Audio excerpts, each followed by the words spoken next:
जो ज़मीन का प्रकरण है, इतना बड़ा खुलासा हो रहा है, बहराइच का जो मामला है, कभी राजा महाराजाओं का ये देश रहा है। इसमें एक राजा का नाम आता है, राजा सुहेलदेव जी। इनका जो 650 बीघा की प्रॉपर्टी है बहराइच में जी, उसका आज खुलासा जो मानव संघर्ष पार्टी के राष्ट्रीय अध्यक्ष जी की तरफ से जो हो रहा है जी, ये बहुत सनसनीखेज है। जी, सनसनीखेज ये है कि वो संपत्ति जी, अगर राजा सुहेलदेव के नाम से है तो दूसरे आदमी को ट्रांसफ़र कैसे हुआ। जी।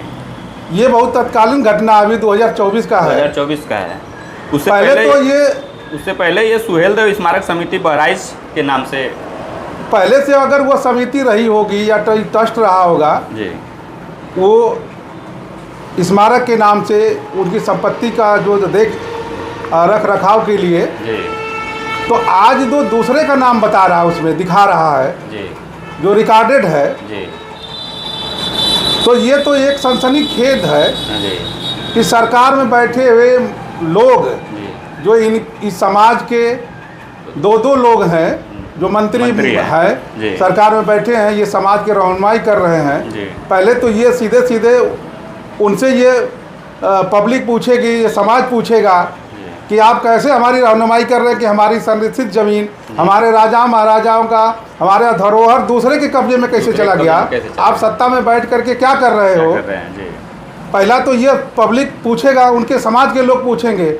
दूसरा ये है कि जो आज दिखा रहा है यागवेंद्र सिंह के नाम से जो संपत्ति है, जो उसके अध्यक्ष है वो कमेटी के, यह कैसे हैंड ओवर हुआ, इसको तो इन मंत्रियों दोनों लोगों को संज्ञान में लेना चाहिए, क्योंकि सरकार उनकी है। और अगर इस तरह का किसी दूसरे के धरोहर का दूसरा मालिक हो जाए, ये तो पहला एक अनरिकॉर्डेड दिखाई दे रहा है कि ये आज तक किसी ऐसे संपत्ति पर दूसरे का अधिकार नहीं था, लेकिन आज कैसे आ गया।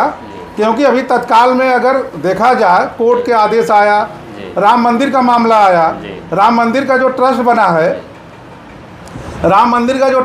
ट्रस्टी उसमें केवल उन्हीं समाज के लोगों को रखा गया है जो राम के वंशज हैं, उनको मानने वाले हैं, आपको राम के वंशज कहते हैं या उस व्यवस्था को चलाने वाले हैं, फॉलो करने वाले हैं, वही उसमें है। उसके अतिरिक्त कोई ओबीसी का आदमी, कोई एससी का आदमी नहीं है उनके कमेटी में। तो ये राजा सुहेलदेव के जो प्रॉपर्टी है, इसमें कैसे ये आ गए, ये दखल कैसे दे गए, ये कहाँ से मामला आया। ये तो बहुत ही संगीन मामला है, ये बहुत बड़ा संगीन मामला। ये खुलासा बहुत ही सरकार को एक झटके मिलेगा, जिस पे सरकार को विचार करना पड़ेगा, मंत्रियों को भी इस पर ध्यान देना पड़ेगा, उसको बयान देना पड़ेगा, इन लोगों को मीडिया के सामने आना पड़ेगा, मंत्री को, ये दोनों मंत्री को जवाबदेही तय करनी पड़ेगी। ये जवाबदेही इनको तय करनी पड़ेगी, दोनों लोगों को। ये दोनों मंत्री हमारे जो बैठे हुए हैं, ये समाज के हित को लेकर के बैठे हैं, क्योंकि ये राजा सुहेलदेव के वंशज हैं। ये लोग अपने आप को साबित करते हैं, अपने समाज में जाकर के कहते हैं कि उसकी अगुवाई मैं कर रहा हूँ। तो आज कैसे अगुवाई कर रहे हैं कि इनके ही अगुवाई में वो संपत्ति दूसरे के हैंड ओवर हो गई। इससे तो साबित यही होता है कि कहीं ना कहीं इनका भी अंदर से कुछ न कुछ ऐसा हो, मैं नहीं ब्लेम लगा सकता, लेकिन सोचने पर लोग मजबूर हो जाएंगे। तो लेकिन हमारे एक जो संगठन चलाने वाले लोग हैं, जिन्होंने सनसनीखेज को खुलासा किया है, मानव संघर्ष पार्टी के अध्यक्ष जी, मैं अध्यक्ष जी को बधाई दूंगा कि बहुत ही बड़ा प्रकरण आपने लेके आया है, सरकार को आपने सख्ते में डाल दिया।